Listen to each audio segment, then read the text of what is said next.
أشهد أن لا إله إلا الله وحده لا شريك له وأشهد أن محمدا عبده ورسوله اللهم صل على محمد وعلى آل محمد كما صليت على إبراهيم وعلى آل إبراهيم اللهم بارك على محمد وعلى آل محمد كما باركت على إبراهيم وعلى آل إبراهيم بالعالمين إنك حميد مجيد. أيها الأخوة الأحباء، أوصيكم وإياي أولا بتقوى الله. أعوذ بالله من الشيطان الرجيم. بسم الله الرحمن الرحيم. وعنده مفاتح الغيب لا يعلمها إلا هو ويعلم ما في البر والبحر وما تسقط من ورقة إلا يعلمها ولا حبة في ظلمات الأرض ولا رطب ولا يابس إلا في كتاب مبين. وهو الذي يتوفاكم بالليل ويعلم ما جرحتم بالنهار ثم يبعثكم فيه ليقضى أجلا مسمى ثم إليه مرجعكم ثم ينبئكم بما كنتم تعملون. وهو القاهر فوق عباده ويرسل عليكم حفظة حتى إذا جاء أحدكم الموت توفته رسلنا وهم لا يفترون. ثم ردوا إلى الله مولاهم الحق ألا له الحكم وهو أسرع الحاسبين. صلى الله عليه وسلم. പ്രിയമുള്ള സഹോദരങ്ങളെ, അല്ലാഹു സുബ്ഹാനഹു വ തആലയുടെ വിധിവിലക്കുകൾ പാലിച്ചുകൊണ്ട് ജീവിക്കണമെന്ന് എന്നോടെന്ന പോലെ നിങ്ങളോട് ആദ്യമായി ഉണർത്തുകയാണ് വസിയത്ത് ചെയ്യുന്നത്. സമകാലികത്തിലെ ആഗോള മുസ്ലിം സാഹചര്യം ചിന്തിക്കുന്ന ഒരു സത്യവിശ്വാസിയെ സംബന്ധിച്ചിടത്തോളം നിരാശയും പ്രയാസവും വേദനയും ഒക്കെ ഉണ്ടാക്കുന്ന തരത്തിലാണ് വളർന്ന് വികസിച്ചുകൊണ്ടിരിക്കുന്നത്. നമ്മുടെ രാജ്യം ഉൾപ്പെടെ ലോകത്തിലെ മിക്ക രാജ്യങ്ങളിലും മുസ്ലിം സമുദായം വല്ലാണ്ട് പ്രശ്നങ്ങൾ നേരിട്ടുകൊണ്ടിരിക്കുന്നു എന്നത് നമ്മൾ മനസ്സിലാക്കുന്ന സംഗതി.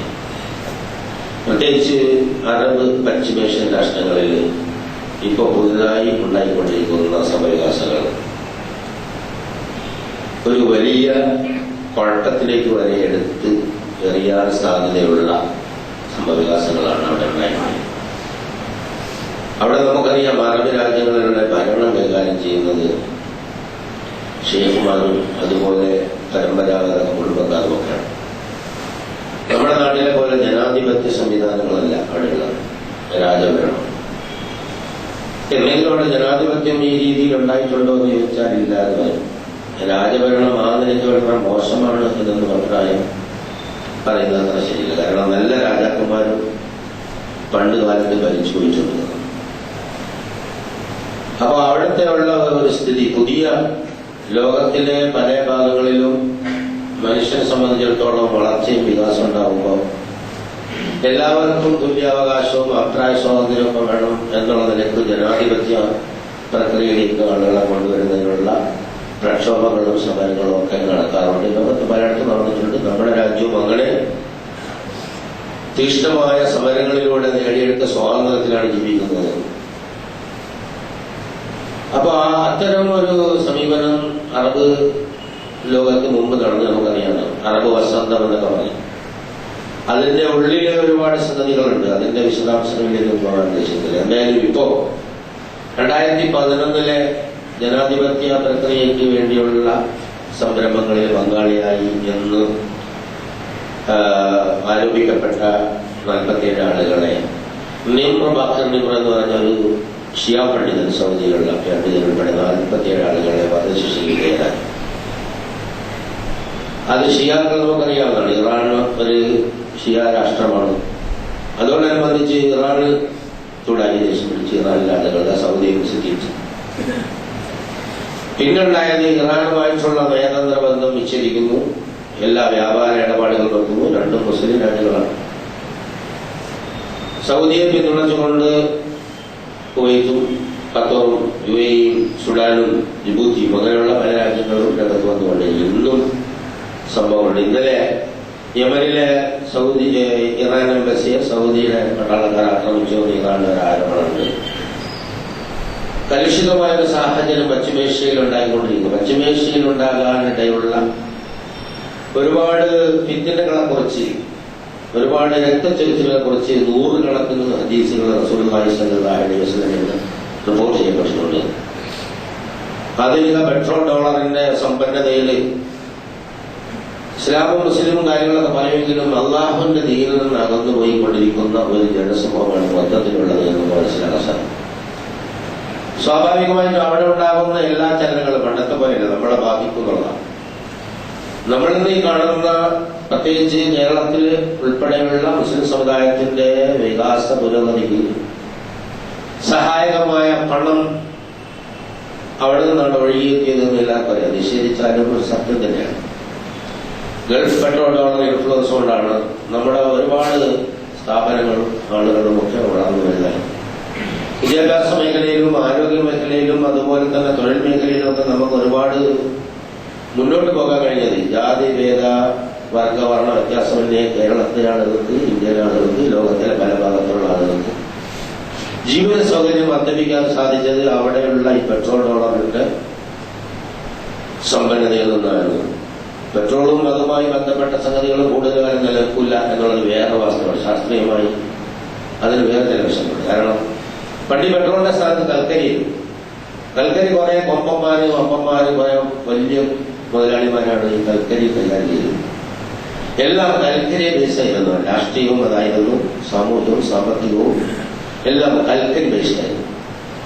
അതിനൊരു മാറ്റം ഉണ്ടാക്കിയാണ് കൽക്കരി യുഗം കഴിഞ്ഞാണ് പെട്രോൾ യുഗം വരുന്നത്. ഇപ്പൊ നമുക്കറിയാമോ, ഡൽഹിയിൽ എല്ലാ ദിവസവും എല്ലാ വണ്ടിയും പുറത്തിറക്കാൻ പറ്റില്ല. ചില നിശ്ചിത ദിവസങ്ങളിൽ നിശ്ചിത വണ്ടി. ചൈനയിലെ ചില തെരുവീതികളിൽ മാസ്ക് ഇട്ട് മാത്രമേ ഓക്സിജൻ കുറിച്ച് കൂടുതൽ കൊണ്ടു നടക്കണം. കാരണം അത്രയധികം പൊല്യൂഷൻ, അന്തരീക്ഷ മലിനീകരണം, ഈ പെട്രോളും അതുപോലെ ക്രൂഡോയിലൊക്കെ കത്തിച്ചിട്ട് ഭയങ്കരമായ മലിനീകരണം, ആളുകൾക്ക് നടക്കാൻ പറ്റാത്ത ഒരവസ്ഥ ഉണ്ടാകും. ചൈനയാണ് ലോകത്തിൽ ഏറ്റവും കൂടുതൽ ഇതിന്റെ ദുരന്തം അനുഭവിക്കുന്ന രാജ്യം. ഇപ്പൊ കൂടുതൽ വ്യവസായങ്ങളും അതുപോലെ സംഗതികളും വരുമ്പോൾ, കാറുകളും സംവിധാനങ്ങളും സൗകര്യങ്ങളൊക്കെ വരുമ്പോൾ നമ്മൾ എണ്ണ കത്തിച്ച് റോഡിൽ മുഴുവനും അന്തരീക്ഷത്തിന്റെ മലിനീകരണം ഉണ്ടാക്കുമ്പോൾ കാർബൺ ഡൈ ഓക്സൈഡ് കൂടും. കാർബൺ ഡൈ ഓക്സൈഡ് എല്ലാം കൂടെ കൂടിയിട്ട് ഈ ഭൂമിയുടെ മുകൾ പരപ്പിൽ നമ്മൾ ഏതാണ്ട് നമ്മൾ ഈ തണുപ്പ് കാലത്ത് പുകയ്ക്കുന്നത് പോലെ ബ്ലാങ്കറ്റ് ഇട്ട് പുകച്ചാലുണ്ടാവും. ബ്ലാങ്കറ്റ് ഇട്ട് പുകച്ചാൽ നമുക്ക് ചൂട് കിട്ടും. കാരണം നമ്മുടെ ശരീരം ഉത്പാദിക്കുന്ന ചൂട് പുറത്തു പോകില്ല, അത് അവിടെ തന്നെ നിൽക്കും. അപ്പൊ നമുക്ക് ചൂട് കിട്ടും. അങ്ങനെയാണ്. അതായത് ഈ കാർബൺ ഡൈഓക്സൈഡ് എല്ലാം കൂടെ ചെന്നിട്ട് ഒരു ബ്ലാങ്കറ്റ് പോലെ അയച്ച് ഭൂമിയിലെ അന്തരീക്ഷത്തിന് മാറ്റം ഉണ്ടാകും. അപ്പോ നമ്മുടെ കൃഷിഭൂമികൾ നശിച്ചുപോകും, മൃഗങ്ങൾ ചത്തുപോകും, മത്സ്യങ്ങൾ ചത്തുപോകും, മനുഷ്യന് ഒരുപാട് തരത്തിലുള്ള രോഗങ്ങളുണ്ടാകും. അതിനെ സംബന്ധിച്ചൊരു പാരീസ് സംഭാഷണം കാര്യങ്ങളൊക്കെ നമ്മൾ കേട്ടിട്ടുണ്ടാകും. ചുരുക്കത്തിൽ പെട്രോളിന്റെ ഈ തരത്തിലുള്ള ഉപയോഗം കൂടുതൽ കാലം നമുക്ക് മുന്നോട്ട് കൊണ്ടുപോകാൻ പറ്റാത്ത ഒരു ഭൗതിക സാഹചര്യമാണ് നിലനിൽക്കുന്നത്. എങ്കിലും അടുത്ത കുറച്ചു കാലത്തിനുകൂടി നമുക്ക് ഈ ഗൾഫിലുമായി ബന്ധപ്പെട്ട സാമ്പത്തിക സ്ഥിതിയെ ആശ്രയിക്കാതെ ജീവിക്കാൻ പറ്റാത്ത ഒരു സാഹചര്യം. അപ്പൊ അവിടെ എന്തെങ്കിലും ഒരു കുഴപ്പമുണ്ടായാൽ, കുഴപ്പം നേരത്തെ തന്നെ ഉണ്ട്. ലബനാനിലെ കുഴപ്പം, പലസ്തീനിലെ കുഴപ്പം, സിറിയയിലെ കുഴപ്പം, യമനിലെ കുഴപ്പം നമ്മൾ ഇപ്പൊ അത് വളരെയധികം കൂടി വന്നിരിക്കുന്നു. ഇപ്പൊ അതിന് പ്രത്യേകമായ നിറമുണ്ടായിരുന്നു. ഷിയ സുന്നി എന്ന് പറയും. യഥാർത്ഥത്തിൽ ഷിയായി സുന്നിയൊന്നും പുതുതായ ഒരു സംഗതിയല്ല എന്നതാണ് വളരെ ഗൗരവപൂർവ്വം മനസ്സിലാക്കേണ്ട ഒരു കാര്യമാണ്.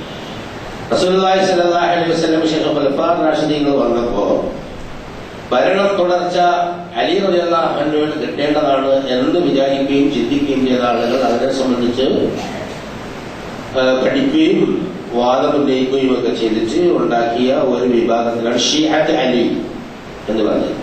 മറ്റൊരു ഷിഅത്ത് മുആവിയ എന്നറിയപ്പെട്ടു. പിന്നെയാണ് അത് മുആവിയയുടെ ഭരണമായതുകൊണ്ട് ആ ഷിയാക്ക് പോയി. മറ്റൊരു ഷിഅത്ത് അലി ഒരുപാട് രക്തച്ചൊരിച്ചിലുകൾ ഉണ്ടാക്കി. റസൂലിന്റെ കാലശേഷം തന്നെ ഒരുപാട് രക്തച്ചൊരിച്ചിലുകൾ ഉണ്ടാക്കിയിട്ടുണ്ട്.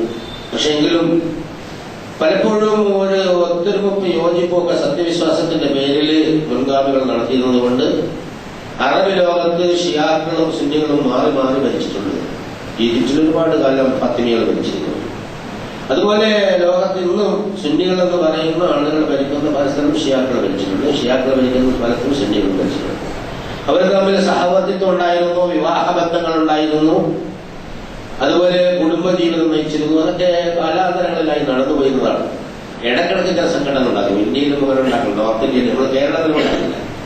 നോർത്ത് ഇന്ത്യയിൽ ഷിയാ സുന്നി സംഘടനയും ആരാധനാലയ സംഘടനയും ജനകാലത്ത് നെഹ്റുവിന്റെ കാലത്തൊക്കെ അങ്ങനെ സംഭവം ഉണ്ടായിട്ട് അതിനെ കോംപ്രമൈസ് ചെയ്യാൻ ഇബ്രാഹിം സുലൈമാൻ സെന്ററിനെ പറഞ്ഞയച്ച സംഭവങ്ങൾ എനിക്ക് പേഴ്സണലായിട്ട് അറിയുന്ന കുറെ സംഗതികളാണ്. അപ്പോ ചുരുക്കത്തില് അവിടെ അത്ര രൂക്ഷല്ല. ഇപ്പോ അതിനൊരു പുതിയ മാനം വന്നിട്ട്, കാരണം ഈ ഗൾഫിന്റെ ഒന്നാം ഗൾഫ് യുദ്ധം, രണ്ടാം ഗൾഫ് യുദ്ധം, യൂറോപ്യൻ അമേരിക്കൻ ശക്തികൾ അവിടെ വന്നിട്ട് ഈ സമ്പന്നത കണ്ടിട്ട് അവിടെ വന്നിട്ട് അത് പിടിച്ചെടുക്കാൻ വേണ്ടി അവരെ അടുപ്പിക്കുന്ന ഒരു പരിപാടി തുടങ്ങി കുറെ കാലമായി. അവർക്ക് അവിടെ നിൽക്കക്കള്ളിയില്ലാതെ കോളനി വിട്ടുകൊടുത്തു പോയതാണ്. പിന്നെ 60കളുടെ അവസാനം 70കളുടെ തുടക്കത്തിലാണ് എണ്ണ ഉണ്ടാവുന്നത്. എണ്ണ ഉണ്ടായ സമ്പന്നത ഉണ്ടായപ്പോൾ അത് വീണ്ടും കൂച്ചിപ്പിടിക്കാൻ വേണ്ടി പലതരത്തിലുള്ള ഒരു നവ കൊളോണിയൽ സംവിധാനവുമായിട്ട് അവിടെ വന്നു. സദ്ദാമിന്റെ കോയിത്ത് ആക്രമണവും പിന്നെ അപ്പുറത്ത് സദ്ദാമിനെ വളർത്തിവിട്ടതും സദ്ദാം ഇറാനുമായിട്ട് യുദ്ധം ജയിച്ചതും ഒക്കെ ഇതിന്റെയൊക്കെ പിന്നിൽ അന്താരാഷ്ട്ര തലത്തിലുള്ള വിവിധ തരത്തിലുള്ള ഗൂഢാലോചനകളുണ്ട്.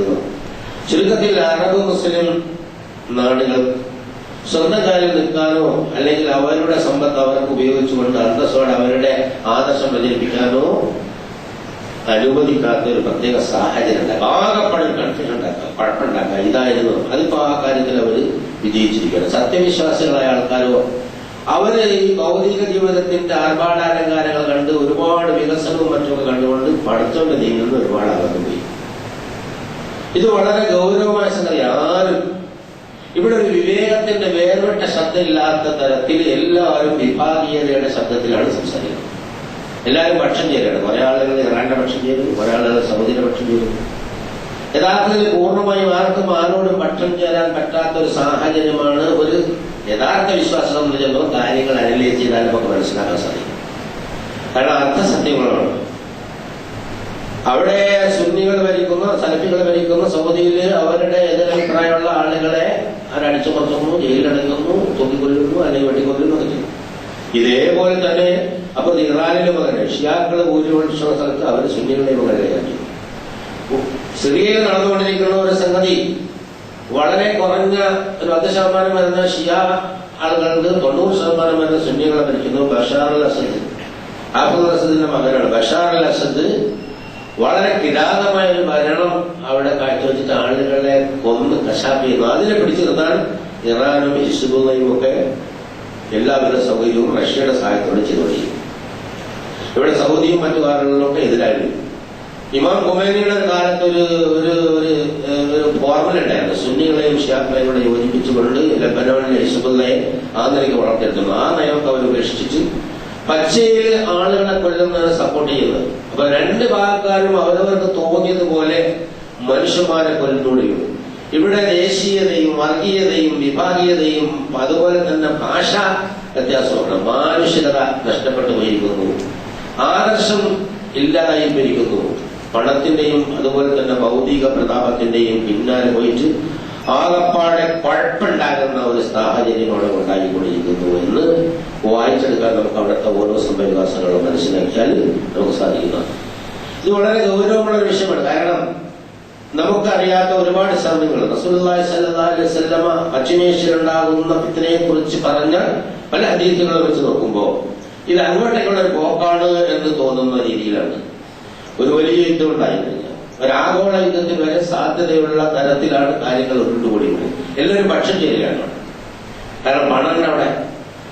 മനുഷ്യന്റെ സംസ്കാരങ്ങൾ പരിശോധിച്ച് നോക്കിക്കഴിഞ്ഞാൽ എവിടെയാണ് പണം കൂടുന്നത് അവിടെയാണ് മനുഷ്യൻ കൂടുകയും ഡെവലപ്മെന്റ് വരികയും ചെയ്യുന്നത്. മോഹൻജദാരോ സംസ്കാരത്തെ കുറിച്ച് പരിശോധിച്ചാലും, നിയാണ്ടർ താഴ്വരയിലെ പരിശോധിച്ച് വെച്ചാലും, അല്ല യൂഫ്രട്ടീസ് ടൈഗ്രീസ് താഴ്വരയിലെ സംസ്കാരത്തെ കുറിച്ച് പരിശോധിച്ചാലും, ഇന്ത്യയിലെ സിന്ധു തടം സംസ്കാരത്തെ കുറിച്ച് പരിശോധിച്ചാലും, അറേബ്യൻ സംസ്കൃതിയെ കുറിച്ച് പരിശോധിച്ചാലും, അവിടെയൊക്കെ ഏതെങ്കിലും തരത്തിലുള്ള ഒരു വികാസം ഉണ്ടാകുന്ന ഒരു ഭൗതിക സാഹചര്യം പണമായിരുന്നു എന്നുള്ളത്. അപ്പൊ ഇവിടെ പെട്രോൾ ഡോളറിന്റെ സമ്പന്നത ഇപ്പോൾ നമ്മളെ കൊണ്ടെത്തിച്ചിരിക്കുന്നത് വിനാശകരമായ ഒരു വിപത്തിന്റെ വക്കിലേക്കാണ് എന്നുള്ളതാണ്. അവിടെയുള്ള ആളുകൾ അധികം സത്യവിശ്വാസികളാണ്. അല്ലാഹു സുബ്ഹാനഹു വ തആല സത്യവിശ്വാസികളോട് പറഞ്ഞ് ഇന്നമൽ മുഅ്മിനൂന ഇഖ്വത്തുൻ ഫസ്ലിഹു ബൈന അഖ്വൈകും വത്തഖുല്ലാഹ ലഅല്ലകും തുർഹമൂൻ. സത്യവിശ്വാസികൾ പരസ്പരം സഹോദരങ്ങളാണ്. റസൂലുള്ളാഹി സ്വല്ലല്ലാഹു അലൈഹി വസല്ലം പറയുന്നത് പ്രത്യേകിച്ച് എനിക്ക് ശേഷം നിങ്ങൾ നിഷേധത്തിലാണ്ട് പരസ്പരം കഴുത്തറുക്കുന്ന കാഫറുകളെ പോലെ ആയിത്തീരരുത്. എന്താണ് പ്രവാചകൻ ചെയ്യരുത് എന്ന് പറഞ്ഞാൽ അത് ശരിക്കും അക്ഷരാർത്ഥത്തിൽ ചെയ്തുകൊണ്ടാണ് നമ്മുടെ അറബി ലോകം മുന്നോട്ട് പോയിക്കൊണ്ടിരിക്കുന്നത്.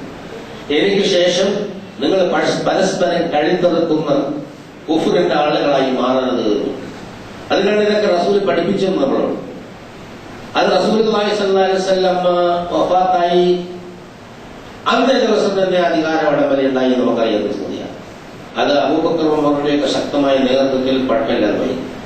ഉസ്മാന്റെ കാലത്ത് വന്നപ്പോൾ പിടിച്ചിക്കാൻ കഴിഞ്ഞില്ല, അദ്ദേഹം വധിക്കപ്പെടുകയും അലിയുടെ കാലത്ത് അദ്ദേഹം വധിക്കപ്പെടുകയും ചെയ്തു. പിന്നെ വരുന്നത് ഈ ഖുലഫാ റാഷിദീങ്ങൾക്ക് വരുന്നത് ഒരു തന്നെ രാജസ്വഭാവമുള്ള 14 ഖലീഫമാരാണ്. പിന്നെ അബ്ബാസിയ ഭരണകാലത്ത് 34 ഖലീഫമാർ വേറെ. പിന്നെ ശിഥിലീകരണത്തിന്റെ സംഭവങ്ങളാണ് അറബ് ലോകത്ത് നടന്നത്. വൈജ്ഞാനികമായി വികാസം പ്രാപിക്കുമ്പോഴും ഈമാനികമായി താഴേക്ക് പോയിക്കൊണ്ടിരിക്കുന്ന ആദർശം ചോർന്നു പോകുന്നത്, പിന്നെ മുസ്ലിം യഥാർത്ഥത്തിൽ മുസ്ലിം അല്ലാത്ത സംസ്കാരത്തിലേക്ക് നീങ്ങി പോകുന്ന സംഭവങ്ങളാണ് യഥാർത്ഥം ഉണ്ടായിരുന്നത്. ഇവിടെ അല്ലാഹുവിന്റെ റസൂല് നമ്മളെ പഠിപ്പിച്ച സംഗതിയാണ് ഇന്നമൽ മുഅ്മിനൂന ഇഖ്വ. നമ്മൾ ആലോചിച്ച് നോക്കാം, സത്യവിശ്വാസികൾ സഹോദരങ്ങളാണ്. അത് ഇറാന്റെ ആയാലും സൗദി അറേബ്യയിലായാലും സത്യവിശ്വാസികളാണെങ്കിൽ അവർ സഹോദരത്തോടെ പെരുമാറണം. ഫസ്ലിഹു ബൈന അഖവൈകും, അത് അമ്രാണ്, കൽപ്പനയാണ്. നിങ്ങൾ ആ സാഹോദര്യം അത് ഊട്ടി ഉറപ്പിക്കണം, അത് വളർത്തണം. വത്തഖുല്ലാഹ, അല്ലാഹുവിനെ സൂക്ഷിക്കണം. എന്നാൽ ലഅല്ലകും തുർഹമൂൻ, നിങ്ങൾ അനുഗ്രഹിക്കപ്പെട്ടേക്കാം. അപ്പോ ഈ അനുഗ്രഹം പിൻവാങ്ങി പോകുന്നതിന് യഥാർത്ഥത്തിൽ കാരണം നമ്മളുടെ തന്നെ പെരുമാറ്റ പ്രവൃത്തിയാണ്. പരലോകത്ത് പുണ്യം കിട്ടാനാണല്ലോ ഇവരിൽ കിട്ടിയത്. പരലോകത്ത് പുണ്യം കിട്ടാനല്ലോ ഇപ്പം നടന്ന സംഭവങ്ങൾ കാര്യങ്ങളും നമ്മൾ ആലോചിച്ച മനസ്സിലാകുന്ന ഒരു സംഗതിയാണ്. അതായത് ഈ സമുദായം വെറുതെ പൊട്ടിമുളച്ചൊന്നുമല്ല, വളരെ കൃത്യമായിട്ട് സമുദായത്തോട് അല്ലാഹു സുബ്ഹാനഹു വ തആല നിർദ്ദേശങ്ങളുണ്ട്. നിങ്ങളെ തെരഞ്ഞെടുത്തത് അല്ലാഹു സുബ്ഹാനഹു വ തആലയാണ്. ഈ ദീനിൽ ഒരു പ്രയാസം ഉണ്ടാക്കി വെച്ചിട്ടില്ല. മില്ലത്ത് അബീക്കും ഇബ്രാഹിം, നിങ്ങളുടെ പിതാവായ ഇബ്രാഹിമിന്റെ ദീൻ തന്നെയാണ്. എന്തിനാണ് യകൂന റസൂലു ഷഹീദൻ അലൈക്കും വതകൂനു ശുഹദാ അലന്നാസ്. പ്രവാചകൻ നിങ്ങൾക്ക് സാക്ഷിയായിരിക്കാനും നിങ്ങൾ ജനങ്ങൾക്ക് സാക്ഷിയായിരിക്കാനുള്ള ഒരു ഉത്തരവാദിത്വത്തോടുകൂടി നിയോഗിക്കപ്പെട്ട ഒരു സമുദായമാണ് നിങ്ങൾ എന്ന് അല്ലാഹു സുബ്ഹാനഹു വ തആല സഗൗരവം പഠിപ്പിക്കുന്നുണ്ട്. എന്നാൽ ആ സമുദായമായി നിലനിൽക്കാൻ എന്താ ചെയ്യേണ്ടതെന്ന് അല്ലാഹു സുബ്ഹാനഹു വ തആല പറഞ്ഞ് 3 കാര്യങ്ങളാണ് വളരെ ആറ്റിക്കുറിച്ച് പറഞ്ഞു. വഅഖീമുസ്സലാത്ത വഅതൂസ് സക്കാത്ത്, നിങ്ങൾ നമസ്കാരം നിലനിർത്തുകയും സക്കാത്ത് കൊടുക്കുകയും ചെയ്യുക. 3 സംഗതികൾ പറഞ്ഞു. ഒന്ന്, നമസ്കാരം നിലനിർത്തുക, സക്കാത്ത് കൊടുക്കുക. അതിന് വലിയ കുഴപ്പമൊന്നുമില്ല, എല്ലാവരും ചെയ്തു. എന്നിട്ട് 3ാമതൊരു സംഗതി വളരെ പ്രധാനപ്പെട്ട, അതോടൊപ്പം ഒരാൾ നിസ്കരിക്കുകയാണെങ്കിൽ ഒരാൾ സക്കാത്ത് കൊടുക്കുകയാണെങ്കിൽ അവന് പ്രധാനപ്പെട്ട വഅതസിമു ബില്ലാഹ്, അല്ലാഹുവിന്റെ മാർഗത്തിൽ ഒത്തൊരുമിച്ച് നിൽക്കുകയും ചെയ്യുക. 3 സംഗതി പറഞ്ഞപ്പോ 2 സ്വീകരിച്ചിരിക്കുന്നു. അതിൽ ചില അപാകതകളുണ്ടെങ്കിലും 1 പാടെ തന്നെ കളഞ്ഞിരിക്കുന്നു. എന്ന് പറയും ഇഖാമത്ത് സലാത്ത് പോലെ, ഈതാഉ സകാത്ത് പോലെ ഇഹ്തിസാം ബില്ലാഹ് അല്ലാഹു സുബ്ഹാനഹു വ തആല നമുക്ക് നിർബന്ധമാക്കിയ കാര്യം, ഫർളാക്കിയ ഒരു സംഗതിയാണ്. പക്ഷേ ഈ പണ്ഡിതന്മാര് അവരുടെ അഭിപ്രായ വ്യത്യാസത്തിനാണ്. എന്തെങ്കിലുമൊക്കെ നോക്കിയിട്ട് ഈ മറ്റേ ഫിഖ്ഹിൽ അങ്ങനെ പറഞ്ഞിരിക്കുന്നു അവരാണ് ഈ കുഴപ്പമുണ്ടാകുന്നത്. പണ്ഡിതന്മാരായ അഭിപ്രായ വ്യത്യാസം ഉണ്ടാകുന്നത്. കാരണം ഏവരെങ്കിലും അധികാരം എനിക്കുള്ളതുകൊണ്ട് അവൻ അധികാരം കിട്ടാനുള്ള സാധ്യത ഉണ്ട്, ഇന്ന ആയത്തിന്റെ ഇന്ന ഹദീസിന്റെ അടിസ്ഥാനത്തിൽ അധികാരം അവന് കിട്ടേണ്ടതാണ് എന്ന് അവർ വർത്തു കൊടുക്കും. അങ്ങനെ ഒരുപാട് തെല്ലാളന്മാർ ഇസ്ലാമിക ലോകത്ത് ഭരണത്തിന്റെ ആനുകൂല്യം പറ്റിയ തെല്ലാളന്മാർ ഇസ്ലാമിക പണ്ഡിതന്മാരായിട്ടുണ്ടായിരുന്നു. സത്യമാണ്, ചരിത്രം ഒന്ന് പരിശോധിച്ചൊക്കെ മനസ്സിലാക്കും. അതായത് തോന്യാസികളായ ഖലീഫമാർക്കും അനാവശ്യം കാണിക്കുന്ന ഭരണാധികാരികളും ഫത്വ കൊടുത്തുകൊണ്ട് ദീനിനെ വികൃതമാക്കിയ പണ്ഡിതന്മാര് ഈ സമൂഹത്തിൽ ഒരുപാട് കടന്നുപോയിട്ടുണ്ട്. അവരാണ് ഈ എഴുത്തിസാമില്ലാതെ, അതായത് ജനങ്ങളെ ഒത്തൊരുമിച്ചിരിക്കുക എന്നുള്ള അടിസ്ഥാനപരമായ സംഗതി ഇല്ലാതാക്കി കളഞ്ഞത്. പിന്നെ കുറെ കാലം സക്കാത്തിന്റെ കാര്യവും ജനങ്ങൾക്ക് ചർച്ചയില്ലാതായതാണ്. പിന്നെ നമസ്കാരം വലിയ കുഴപ്പമില്ലാത്തതാണ്. അപ്പൊ ദീനിന്റെ തൂണുകളെ നശിപ്പിച്ചുകൊണ്ടാണ് ഈ സമുദായത്തെ വളർത്തിയെടുക്കാൻ പിൽക്കാല ആളുകൾ വന്നത്. കാരണം വളരെ കൃത്യമായി അല്ലാഹു തആല വഅതസിമൂ ബിഹബിലില്ലാഹി ജമീഅൻ വലാ തഫറഖൂ, നിങ്ങൾ വഅതസിമൂ ബിഹബിലില്ലാഹി ജമീഅ, എഴുത്തസിമൂ എന്ന് പറഞ്ഞാൽ മതി. പക്ഷെ വഅതസിമൂ ബിഹബിലില്ലാഹി ജമീഅ, എല്ലാവരും കൂടെ ഒന്നിച്ചു പറഞ്ഞുകൊണ്ട് വലാത്തിൽ പറയാ വലാ തഫറഖൂ, നിങ്ങൾ ഭിന്നിച്ചു പോവുകയും ചെയ്യരുത്. വദ്കുറൂ നിഅമത്തല്ലാഹി അലൈക്കും, പണ്ട് നിങ്ങൾ അങ്ങനെയായിരുന്നു, നിങ്ങൾ അല്ലാഹു സുബ്ഹാനഹു വ തആല അനുഗ്രഹം ചെയ്ത് ഓർക്കണം. അതായത് ഇത് കുന്തും ഫഅല്ലഫ ബൈന ഖുലൂബികും ഫഅസ്ബഹ്തും ബിനിഅമതി ഇഖ്വാന, നിങ്ങൾ പരസ്പരം കടിച്ചു കീറുന്ന ഒരു ഒട്ടകത്തിന്റെ മേലിൽ പോലും ഒരു പെണ്ണിന്റെ മേലിൽ പോലും 200 കൊല്ലം യുദ്ധം ചെയ്ത് രക്തം ചെയ്തിരുന്ന കാട്ടറബികളായ സംസ്കാര ശൂന്യരായിരുന്ന നിങ്ങളെ ഏറ്റവും ഉത്തമ സംസ്കാരത്തിന്റെ ആളുകളാക്കി വളർത്തിയെടുത്തത് അല്ലാഹു അവന്റെ അനുഗ്രഹം കൊണ്ടാണ് എന്ന ഒരു യാഥാർത്ഥ്യം നിങ്ങൾ മനസ്സിലാക്കണം. നമ്മുടെ മുൻഗാമികളെ കുറിച്ച് പറഞ്ഞാൽ നിങ്ങൾ ഒരു അഗ്നികുണ്ഡത്തിന്റെ വക്കലായിരുന്നു, പരസ്പരം പോരടിച്ച് തകർന്ന് നിങ്ങൾ അഗ്നികുണ്ഡത്തിന്റെ വക്കലായിരുന്നു. നാമാണ് നിങ്ങൾ അവിടെ നിന്ന് രക്ഷിച്ചത്. ഈ കാര്യം ഇത്ര ഗൗരവപൂർവ്വം പറഞ്ഞു തരുന്നത് നിങ്ങൾ കാര്യങ്ങൾ മനസ്സിലാക്കിയിട്ട് ഹിദായത്തിലാവാൻ വേണ്ടിയാണ്. മുൻഗാമികളായ ആളുകൾക്ക് പ്രശ്നവും പ്രയാസവും ഉണ്ടായപ്പോ ആ പഴയ ജാഹിലിയ സംസ്കാരത്തെ കുറിച്ച് അല്ലാഹു സുബ്ഹാനഹു വ തആല ശക്തിയുക്തം ഖുർആനിലൂടെ പറഞ്ഞു. ആ ആയത്തുകൾ ഇപ്പോഴും ഖുർആനിൽ നിലനിൽക്കുകയാണ്. അതിങ്ങനെ ഓതിക്കൊണ്ടിരിക്കുമ്പോഴാണ്, അതിനെക്കുറിച്ച് പുസ്തകങ്ങൾ അടിച്ചിറക്കുമ്പോഴാണ്, അതിനെക്കുറിച്ച് ഇദാഅത്ത് ഖുർആനുൽ കരീം, ഇദാഅത്ത് ഹദീസുൽ കരീം ഷരീഫ് എന്നൊക്കെ പറഞ്ഞ് റേഡിയോ നിലയങ്ങളിലും അതുപോലെ തന്നെ മറ്റ് TV നിലയങ്ങളിലും ചർച്ച നടത്തിക്കൊണ്ടിരിക്കുമ്പോഴാണ് പരസ്പരം അവർ അങ്ങോട്ട് പോട്ടെ എംബാസി അങ്ങോട്ട് വിളിക്കുക, 48 മണിക്കൂർ കൊണ്ട് പിന്തുണ കാണിക്കുക എന്നൊക്കെ പറഞ്ഞുകൊണ്ടിരിക്കുന്നത്. അതായത് ഏട്ടിലെ പശു പുല്ല് തിന്നാത്തൊരവസ്ഥ യഥാർത്ഥത്തിൽ അറബ് ഇസ്ലാമിക ലോകത്തുണ്ടായി. പക്ഷെ ഇതാരും പറയില്ല. ആരെങ്കിലും ഇത് പറയണമല്ലോ. കാരണം എല്ലാവരും പക്ഷപാതികളാണ്. ആരെങ്കിലും ഞാൻ പറഞ്ഞാൽ സൗദിക്ക് അനുകൂലമായിരിക്കും, അല്ല ഇറാൻ അനുകൂലമായിരിക്കും. ഇറാൻ അനുകൂലമായാൽ സൗദിക്ക് ദേഷ്യം പിടിക്കും, സൗദിക്ക് അനുകൂലമായാൽ ഇറാന് ദേഷ്യം പിടിക്കും. എന്നൊക്കെയാണ് പണ്ഡിതന്മാരുടെയും നേതാക്കന്മാരുടെ ചിന്ത. ഈ സത്യം ശരിക്കും നശിച്ചു നാമാവിശേഷമാകാൻ പോയിരുന്ന ഒരു സമൂഹത്തെ നാം നമ്മുടെ നിഅമത്തുകൊണ്ട് അനുഗ്രഹം കൊണ്ട് നന്നാക്കി തന്നതാണ് എന്ന് അല്ലാഹു സുബ്ഹാനഹു വ തആല പറയുന്നു. എന്നിട്ട് പറഞ്ഞ ആശംസിക്കുക, വലത്തക്കും മിൻകും ഉമ്മത്തുൻ യദ്ഊന ഇലൽ ഖൈരി വയഅ്മുറൂന ബിൽ മഅറൂഫി വയൻഹൗന അനിൽ മുൻകരി വഉലൈക ഹുമുൽ മുഫ്ലിഹൂൻ, നിങ്ങളിൽ നിന്ന് നന്മയിലേക്ക് വിളിക്കുന്ന ഒരു ഉത്തമ സമുദായം ഉണ്ടാവട്ടെ. അല്ലാഹുവിന്റെ ആശംസയാണ്. ഖൈറ ഉമ്മത്തിൻ ഉഖ്രിജത് ലിന്നാസ് തഅ്മുറൂന ബിൽ മഅറൂഫ് വതൻഹൗന അനിൽ മുൻകരി വതുഅ്മിനൂന ബില്ലാഹി വറസൂലിഹി. അതായത് നന്മ കൽപ്പിക്കുകയും തിന്മ വിരോധിക്കുകയും അല്ലാഹു സുബ്ഹാനഹു വ തആലയെ വിശ്വസിക്കുകയും ചെയ്യുന്ന ഒരു സമൂഹം ഉണ്ടാവട്ടെ. ഇവിടെ നന്മ ചെയ്യുന്നത് തെറ്റാണെന്ന് പറയാൻ കൂടി ആളില്ലാത്ത ഒരു സാഹചര്യമാണ്. ചെയ്യുന്നത് തെറ്റാണെന്ന് എന്ന് പറയാൻ പറ്റും. കാരണം ഓരോരുത്തർക്കും അവരോട് പിടിച്ച മോയിലെ 3 കൊമ്പ് എന്ന് പറയുന്ന രീതിയിലാണ് സംഗതികൾ നടത്തിക്കൊണ്ടിരിക്കുന്നത്. ഈ മനുഷ്യന്മാർക്ക് അല്ലാഹു സുബ്ഹാനഹു വ തആല ജീവിക്കാൻ തന്ന പൈസ മുഴുവനും കൊടുത്തിട്ട് പാശ്ചാത്യത്തിന് ആയുധമാക്കി സ്വന്തം സഹോദരന്റെ തലയിൽ അടിച്ചു കൊടുക്കുക. ഏത് ദീനുൽ ഇസ്ലാമാണ് പിന്നെ നമ്മൾ ആളുകൾക്ക് പറഞ്ഞു കൊടുത്ത് മനസ്സിലാക്കേണ്ടതെന്നുള്ളത് നമ്മൾ ഗൗരവപൂർവ്വം ചിന്തിക്കേണ്ട ഒരു സംഗതിയാണ്. എന്തിന്റെ പേരിലാണ് ഈ കുഴപ്പമുണ്ടാക്കുന്നത്? എന്തിന്റെ പേരിലാണ് ഈ രക്തം ചെരിയുന്നത്? ഇവിടെ അവിടെ ഒരു പ്രശ്നം ഉണ്ടായി കഴിഞ്ഞാൽ എല്ലാ കൂടുമ്പോഴും വിളിച്ചോണ്ട് നമ്മൾ ആളുകളുടെ വില കൊണ്ടുപോകണം. ഭൗതികമായി തന്നെ കുഴപ്പമുണ്ടാകും. അല്ലാഹു പിടിക്കും ആശ്രമം കുഴപ്പമുണ്ടാകുന്നത് രണ്ടാമത്തെ സംഗതിയാണ്. ഒന്നാമത്തെ സംഗതി ലോകത്തിൽ ഒരുപാട് കോടികളുടെ കഞ്ഞികുടി പൊട്ടിക്കുന്നതാണ്, വെള്ളം കുടി പൊട്ടിക്കുന്നതാണ്. ഈ ഗൾഫിലുള്ള ലക്ഷക്കണക്കിന് ആളുകളിൽ നിന്ന് ഒരു തെങ്ങിന്റെ മട്ട ഇവിടെ ബാക്കി ഉണ്ടാവില്ല. ഒരു കടയിൽ മര്യാദ കച്ചവടം ചെയ്യാൻ പറ്റില്ല, ഒരു പെണ്ണിനും മര്യാദ റോഡിൽ ഇറങ്ങി നടക്കാൻ പറ്റില്ല. അത്രയധികം കുഴപ്പങ്ങൾ ഉണ്ടാകുന്ന സാമൂഹ്യമായ അന്തരീക്ഷം കലുഷിതമാക്കുന്ന സാഹചര്യം ഉണ്ടാവുന്നത്. കാരണം മനുഷ്യന്മാർ പണിയില്ലാതെ നാട്ടിൽ തന്നെയുള്ള കണ്ണ് കണ്ട അനാവശ്യമുള്ളവർ കാണിക്കുന്നത്. അല്ലെങ്കിൽ ഓരോ സ്ഥലത്ത് പോകാനും പണിയെടുക്കാനും ഉത്തരവാദിത്തത്തോട് ജീവിക്കാനുള്ള സാഹചര്യം ഉള്ളത് കൊണ്ടാണ് ഈ ക്രമസമാധാന നിലയിൽ കുഴപ്പമില്ലാതെ പോകുന്നത്. ആളുകളൊക്കെ പണിയില്ലാതെ റോഡെ തിരിഞ്ഞുകൊണ്ട് കഴിഞ്ഞാൽ തോന്നിവാസങ്ങൾ കാണിച്ച് രാജ്യത്തിന്റെ ക്രമസമാധാന നില തകർത്ത് കളയുന്നതാണ്. ഇത് മുസ്ലിമിന്റെ മാത്രം കാര്യമല്ല, ഹിന്ദു ആയാലും ക്രിസ്ത്യാനി ആയാലും ലോകത്ത് ഇന്ന് ജീവിച്ചു കൊടുക്കുന്ന ആളുകളെ എല്ലാവരും ബാധിക്കുന്ന തരത്തിലാണ്.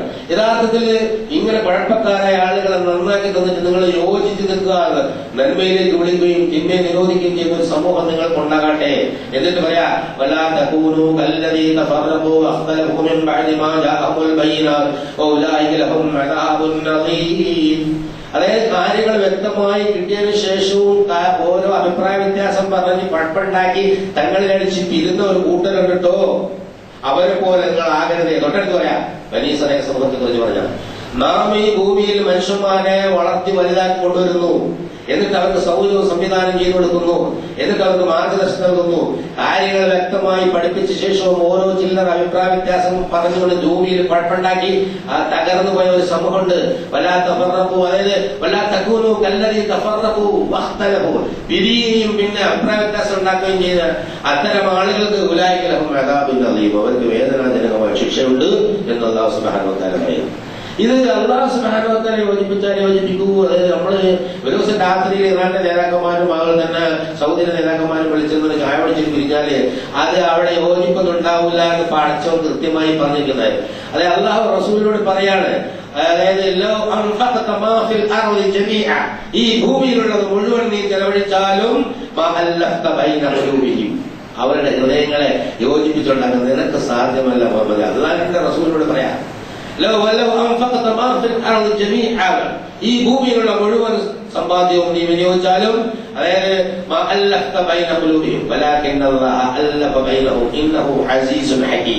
അപ്പൊ എപ്പോഴാണ് ആരെയാണ് യോജിപ്പിക്കേണ്ടതെന്ന് കൃത്യമായി അറിയുന്ന പ്രതാപവാനായ വ്യക്തിത്വനായ അല്ലാഹു സുബ്ഹാനഹു വ തആല യോജിപ്പിക്കുമ്പോഴേ ആ യോജിപ്പുണ്ടാവുള്ളൂ എന്നത് അല്ലാഹു സുബ്ഹാനഹു വ തആല പഠിപ്പിക്കുകയാണ്.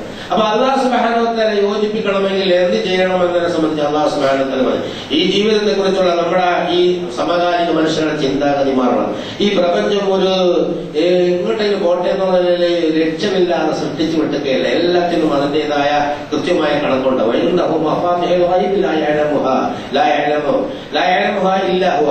അതായത് എല്ലാ കാര്യങ്ങളും, ഒരുപാട് കാര്യങ്ങൾ അദൃശ്യമാണ്, ദൃശ്യമായ കാര്യങ്ങൾ കുറവാണ്.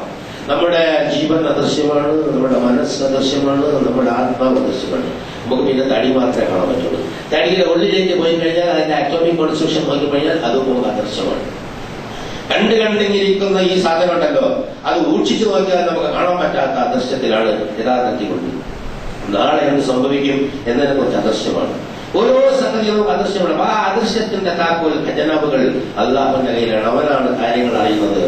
അവനെ സംബന്ധിച്ചിടത്തോളം കൃത്യമായി മനസ്സിലാക്കിയിരിക്കണം എന്ന് പറയാം. അതായത് ഒരു ഇല പോലും അവനറിയാതെ വീഴൂല. അതായത്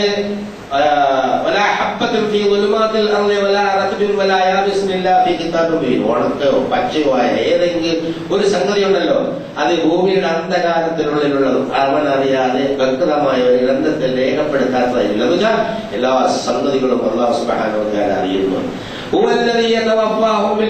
ഈ രാത്രിയിൽ നിങ്ങളെ ഏറ്റെടുക്കുന്നത്, അതായത് മരണത്തിലൂടെ മനുഷ്യനെ ഏറ്റെടുക്കും, ഉറക്കത്തിലൂടെ ഏറ്റെടുക്കുന്നതാണ്. മരണത്തിന്റെ ചെറിയ സിസ്റ്ററാണ് ഉറക്കം. അപ്പൊ ഉറക്കത്തിൽ നിങ്ങളെ ഏറ്റെടുക്കുന്നതാണ്. ഈ കാര്യങ്ങൾ മനസ്സിലാക്കിക്കൊള്ളണമെന്ന് പറയാം.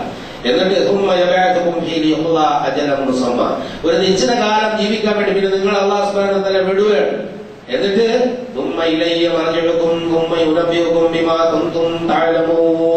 നിങ്ങളെ എന്താണ് പ്രവർത്തിച്ചതെന്ന് അങ്ങോട്ട് അയച്ചതിന് ശേഷം നിങ്ങളെ ഉറക്കുന്നു, ഉണർത്തുന്നു, ഉറക്കുന്നു, അവസാനം ഉറക്കങ്ങൾ ഉറക്കും. എന്നിട്ട് അള്ളാഹുവിലേക്ക് മടങ്ങും. എന്തെല്ലാം സൗഭാഗ്യങ്ങളായാലും പട്ടാളവും സംവിധാനം കൊണ്ടായാലും നിങ്ങൾ അങ്ങോട്ട് തിരിക്കും. എന്നിട്ട് നിങ്ങൾ ചെയ്തിരുന്നത് പകലിൽ, രാത്രിയിൽ നിങ്ങൾ ഉറക്കുമ്പോൾ പകലിൽ നിങ്ങൾ ചെയ്തത് എന്താണെന്ന് നമുക്ക് നന്നായി അറിയാം. അതെല്ലാം കൂട്ടിവെച്ചിട്ട് നാം നിങ്ങൾക്ക് പറഞ്ഞു തരുമെന്നുള്ളതാണ്. അവന്റെ അടിമകളുടെ മേൽ അവന് യഥാർത്ഥത്തിൽ എല്ലാ അധീശാധികാരങ്ങളും ഉണ്ട്. എന്നിട്ട് അവൻ നിങ്ങളുടെ മേൽ പാറാവുകാരാണ്. ആരെവിടെ എന്ത് എപ്പോ എങ്ങനെയൊക്കെ ചെയ്യുന്നു എന്ന് നോക്കാൻ കാവൽക്കാർ അല്ലാഹു സുബ്ഹാനഹു വ തആല വിട്ടിരിക്കുന്നു. ഇത് നമുക്ക് ഓതല്ലെങ്കിൽ പിന്നെ പറഞ്ഞിട്ട് കാര്യമില്ല. അങ്ങനെ നിങ്ങളിൽ ആർക്കെങ്കിലും മരണമായി കഴിഞ്ഞാൽ ഈ ഡ്യൂട്ടിയിൽ വിട്ടുവീഴ്ച ചെയ്യാത്ത, യാതൊരു കുഴപ്പവും ചെയ്യാത്ത മലക്കുകൾ നിങ്ങളെ മരിപ്പിച്ച് അങ്ങോട്ട് കൊണ്ടുപോകും. നിങ്ങൾ യഥാർത്ഥത്തിലുള്ള രക്ഷാധികാരിയുടെ മുന്നിൽ നിങ്ങളെ കൊണ്ടുപോയി വെക്കും. നിങ്ങൾ മനസ്സിലാക്കണം, എല്ലാ വിധികർത്തൃത്വവും ഒടുവിൽ അവന്റെ കയ്യിലാണ്. അവൻ ഏറ്റവും വളരെ വേഗം കണക്ക് നോക്കുന്നവനാണ് എന്ന ബോധത്തോടുകൂടി നിങ്ങൾ ഇവിടെ ജീവിക്കണം എന്ന് അല്ലാഹു സുബ്ഹാനഹു വ തആല. അങ്ങനെ ആ ബോധത്തോടുകൂടി ജീവിക്കുമ്പോഴാണ് മനസ്സുകളെ യോജിപ്പിക്കാനുള്ള ചിന്താഗതി അല്ലാഹു സുബ്ഹാനഹു വ തആല തരുന്നത്. ഇതിൽ നിന്നകന്ന് ഭൗതിക ജീവിതത്തിന്റെയും അധികാരത്തിന്റെയും ഒക്കെ പിന്നാലെ പോകുമ്പോ ഈ സമൂഹത്തിൽ പിശാചികരി കുഴപ്പമുണ്ടാക്കുന്നതിന്റെ അനന്തര ഫലങ്ങളാണ് കണ്ടുകൊണ്ടിരിക്കുന്നത്. ഇത് മാറ്റാൻ ഒറ്റമൂലിയൊന്നുമില്ല. അള്ളാഹുവിന്റെ റസൂല് കാണിച്ച വഴിയിലേക്ക് മടങ്ങുകയല്ലാതെ മറ്റൊരു മാർഗമില്ല. ഇതിനെക്കുറിച്ചൊരു ബോധമെങ്കിലും ഈ സമുദായത്തിന് ഉണ്ടാവേണ്ടതുണ്ട്. അങ്ങനെ ചിന്തിക്കുകയും അതിനുവേണ്ടി പ്രവർത്തിക്കുകയും പ്രാർത്ഥിക്കുകയും ചെയ്യുന്ന സത്യവിശ്വാസികളുടെ കൂട്ടത്തിൽ അല്ലാഹു സുബ്ഹാനഹു വ തആല നമ്മളെ ഏവരെയുമാക്കി അനുഗ്രഹിക്കുമാറാകട്ടെ.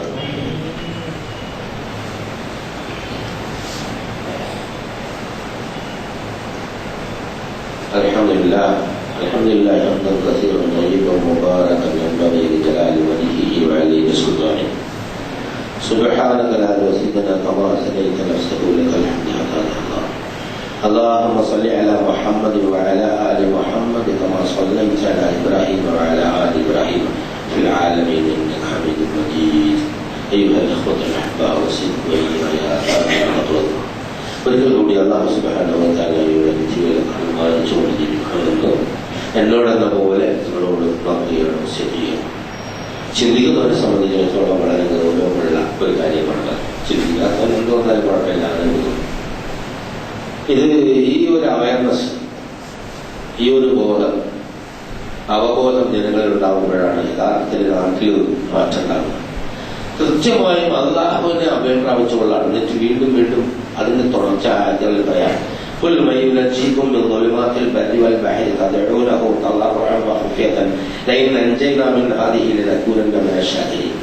അവരോട് നീ ചോദിച്ചു പ്രവാചകൻ, ഈ കരയിലും കടലിലുമുള്ള ജീവിതാന്ത കാലത്തിൽ നിന്ന് അവരെ രക്ഷിക്കുന്നതാരാണ്? ഓരോ ആപത്തിൽപ്പെടുമ്പോ ഞങ്ങളെ ഇതൊന്ന് രക്ഷപ്പെടുത്തിയാൽ ഞങ്ങൾ നന്ദിയുള്ളവരാകാം എന്ന് രഹസ്യമായും വളരെ ഭക്തിയോടും പ്രാർത്ഥിക്കുന്ന ഒരു മനസ്സ് അവർക്കുണ്ടല്ലോ. ഞാൻ അവരെ രക്ഷപ്പെടുത്തുമ്പോ അവരെന്താ ചെയ്യുന്നത്?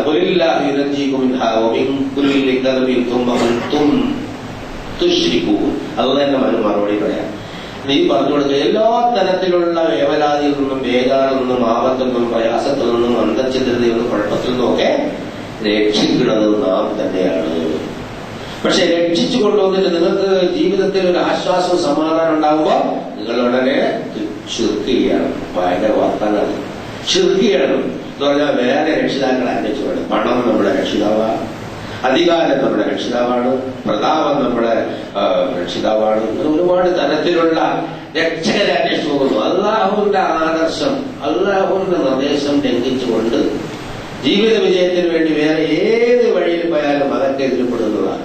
എന്നിട്ട് ഒരു വലിയ താക്കീത് ഈ ആയത്തുകളെ സൂറത്തുൽ അൻആമിലെ ഈ ആയത്ത് എല്ലാ ആളുകളും പഠിച്ച് 65-ാമത്തെ ആയത്തിൽ പഠിച്ചു മനസ്സിലാക്കണം. അതല്പം സംഭവിച്ചുകൊണ്ടിരിക്കുന്നത്. നീ പറയണം, ഈ സംരക്ഷിക്കുന്ന തമ്പുരാനുണ്ടല്ലോ, അവന് യഥാർത്ഥത്തിൽ ശക്തിയുള്ളവനാണ്. എന്തിനാ?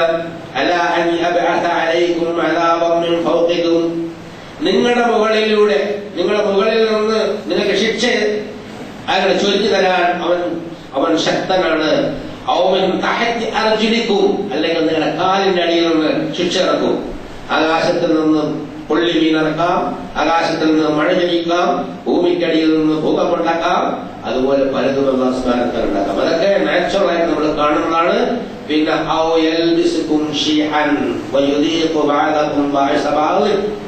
നിങ്ങളെ ഭിന്ന കക്ഷികളാക്കി ഭിന്നിപ്പിച്ചിട്ട് ചിലരുടെ മേൽ അക്രമം കാണിക്കുന്ന ഒരവസ്ഥാവിശേഷം നിങ്ങൾക്കുണ്ടാക്കി തരാൻ നിന്റെ രക്ഷിതാവിന് ശക്തിയുണ്ട് എന്ന് അല്ലാഹു സുബ്ഹാനഹു വ തആല. എന്താ സംഭവിക്കുന്നത്? സത്യവിശ്വാസത്തിന്റെ വീതിയിൽ നിന്ന് പോകുന്ന, സത്യവിശ്വാസത്തിന്റെ പേരിൽ ജീവിക്കുന്ന ആളുകളെ കക്ഷികളായി ഭിന്നിപ്പിച്ചിട്ട് പരസ്പരം കൊന്നു നിൽക്കുന്ന തരത്തിൽ നിങ്ങൾ ആക്കി തീർക്കാൻ എനിക്ക് കഴിവുണ്ട് എന്ന് നീ അവരോട് പറഞ്ഞേക്കുകയാണ്. ഇത് ഇത്രയും കൃത്യമായിട്ട് അല്ലാഹു തആല പറഞ്ഞു. ചരിത്രത്തിലുടനീളം മുസ്ലിം രാജാക്കന്മാരും അതുപോലെ തന്നെ നേതാക്കന്മാരും പണ്ഡിതന്മാരും മദ്ഹബിന്റെ ആളുകളും സംഘടന ആളുകളും വെട്ടും കുത്തും കൊലപാതകവും ചോരചുക്കലും ഒക്കെ നടത്തി നമ്മൾ കണ്ടതാ. വിഭാഗീയതയുടെ, അതായത് പ്രാദേശികതയുടെ, വിഭാഗീയതയുടെ, മദ്ഹബിന്റെ, അതുപോലെ തന്നെ ഫിഖ്ഹിന്റെ മസലകൾ പറഞ്ഞിട്ട് തല അടിച്ചു പൊളന്ന് കമ്പിപ്പാര തലയിൽ അടിച്ചു കയറ്റുന്ന സംഭവങ്ങൾ ലോകത്തിന്റെ പല ഭാഗത്തും നമ്മുടെ നാട്ടിൽ ഉണ്ടായിട്ടുണ്ട്. ഇത് അല്ലാഹു സുബ്ഹാനഹു വ തആല നമുക്ക് ശാപമായി ഇറക്കിയിട്ടുള്ളതാണ്. അതായത്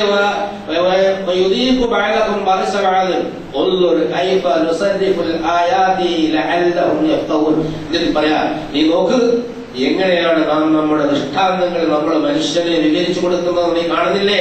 എന്തിനാണ് ഈ കാരുണ്യവാനായ തമ്പുരാൻ മനുഷ്യനെ ഭിന്നിപ്പിച്ച് പരസ്പരം കഴുത്തറുക്കുന്ന തരത്തിലുള്ള വിഭാഗീയതകൾ ഉണ്ടാക്കിയത് എന്ന് അല്ലാഹു സുബ്ഹാനഹു വ തആല പറയാം.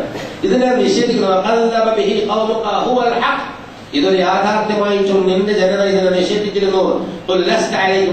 ഞാൻ നിങ്ങളെ മേൽ കൈകാര്യം, ഞാൻ ആ വക്കീലൊന്നുമല്ല, നിങ്ങൾക്ക് വക്കാലത്ത് എടുത്തിട്ടില്ല പറഞ്ഞിട്ട് മുഹമ്മദേ എന്ന് പറയാം. എന്നിട്ട്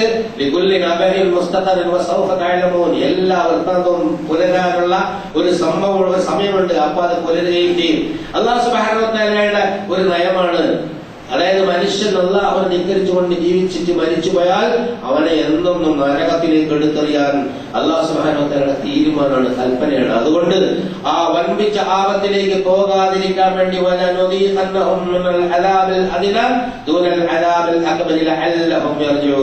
ആ വമ്പിച്ച അപകടത്തിലേക്ക് മനുഷ്യൻ നരകത്തിലേക്ക് എന്നെന്നുമുള്ള നരകത്തിലേക്ക് പോകുന്നതിന് മുമ്പ് ദുനിയാവിൽ വെച്ച് ചെറിയ ചെറിയ ശിക്ഷ നാം അവർക്ക് കൊടുക്കും. അവരത് മനസ്സിലാക്കി ശിക്ഷയുടെ വേദന അനുഭവിച്ചുകൊണ്ട് രക്ഷിതാവിലേക്ക് മടങ്ങി വരാൻ അതും അല്ലാഹുവിന്റെ കാരുണ്യമാണ്. ഒരേ സംഗതി തന്നെ അല്ലാഹു സുബ്ഹാനഹു വ തആല നമുക്ക് ശിക്ഷയും കാരുണ്യമായി വെക്കുന്ന മഹാത്ഭുതമാണ് ഖുർആൻ നമുക്ക് കാണിക്കുന്നത്.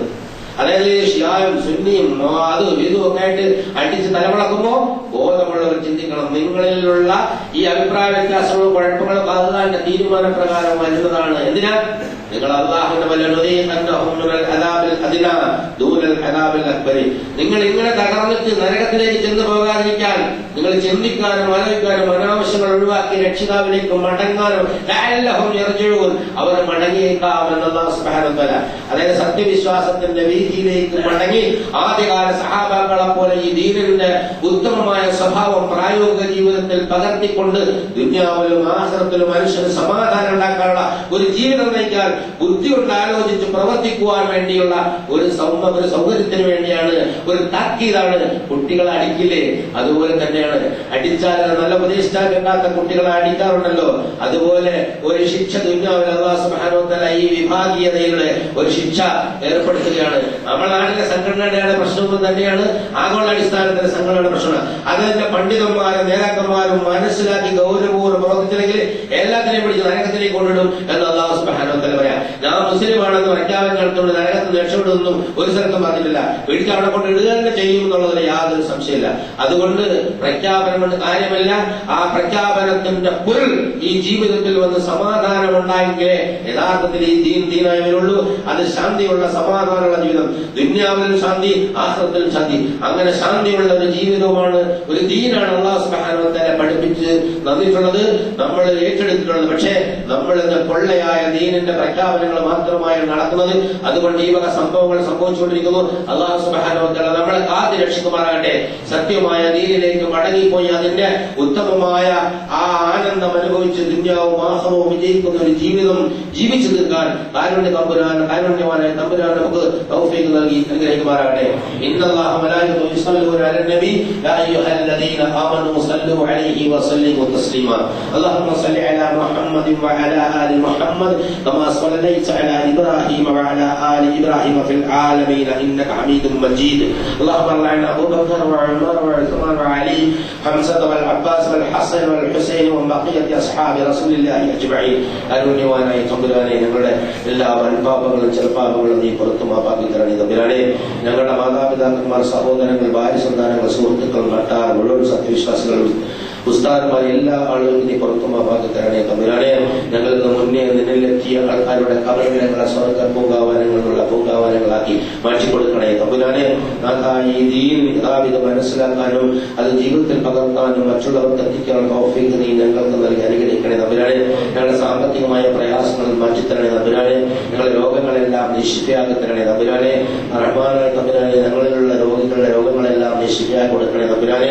അവരുടെ വേണ്ടപ്പെട്ട ആളുകൾക്കുള്ള എല്ലാ എല്ലാ കുറവുകളും നീ പരിഹരിച്ചു കൊടുക്കണേ തമ്പുരാനെ.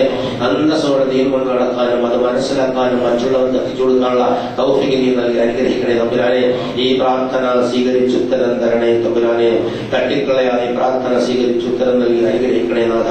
അല്ലാഹുമ്മ ഗ്ഫിർ ലിൽ മുഅ്മിനീന വൽ മുഅ്മിനാത്ത് വൽ മുസ്ലിമീന വൽ മുസ്ലിമാത്ത് വൽ അഹ്യാഇ മിൻഹും വൽ അംവാത്ത്. اللهم اعز الاسلام والمسلمين اللهم اعز الاسلام والمسلمين اللهم اعز الاسلام والمسلمين اللهم انصر اعمال المجاهدين في كل اماكن الارض يا ارحم الراحمين. ربنا تقبل منا انك انت السميع العليم وتب علينا انك انت التواب الرحيم. ربنا آتنا في الدنيا حسنه وفي الاخره حسنه وقنا عذاب النار. واخر دعوانا الحمد لله رب العالمين.